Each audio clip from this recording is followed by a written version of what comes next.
Hi there, my name is Tom, and today we're going to talk about politics.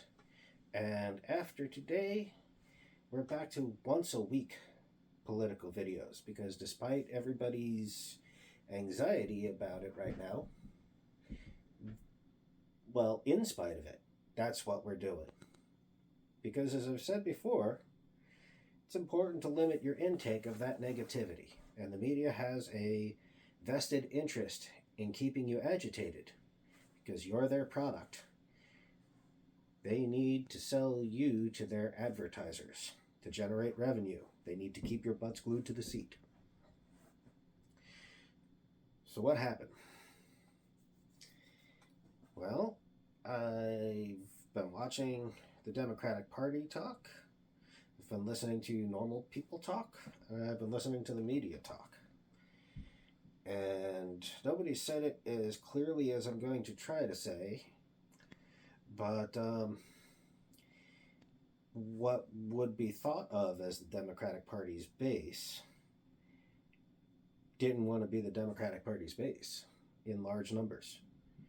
This led to a decisive Trump victory. For the first time, Trump has won the popular vote, and I think this is the second time in close to 40 years that a Republican has won the popular vote.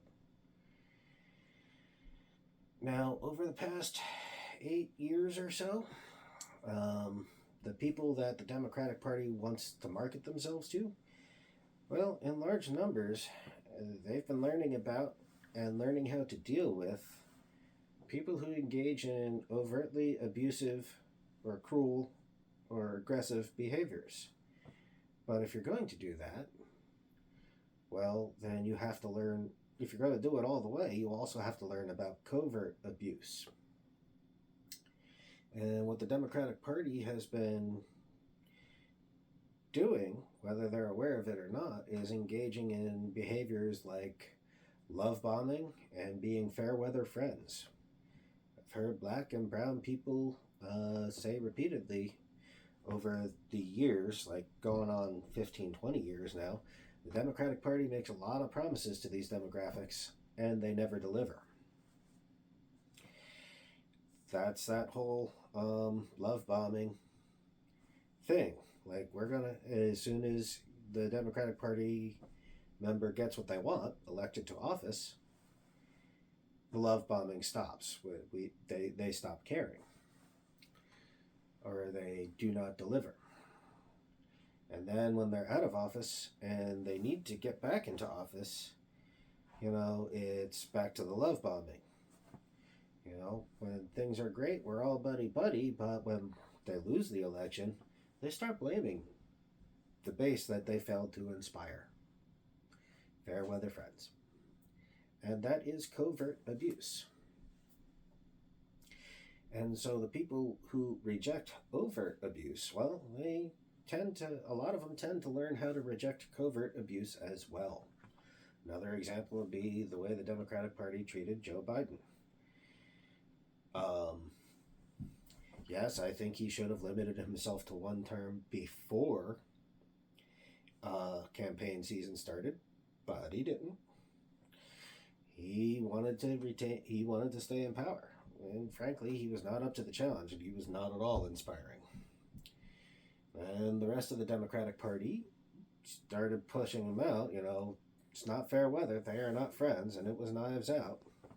And then when he finally agreed to step down, they're back to love bombing him.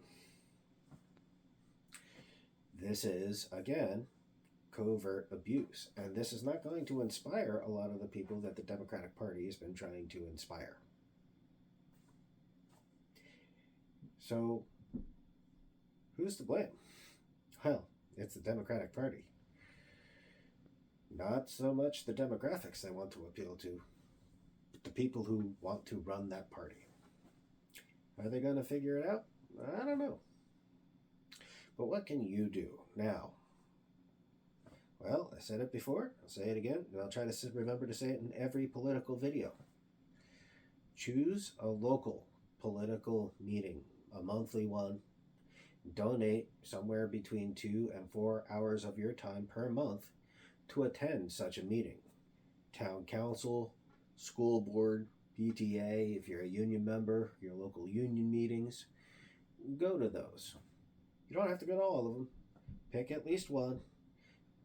Do that one. Do that same one every month if you can. Try to get to the point where you're there a minimum of 10 months out of the year.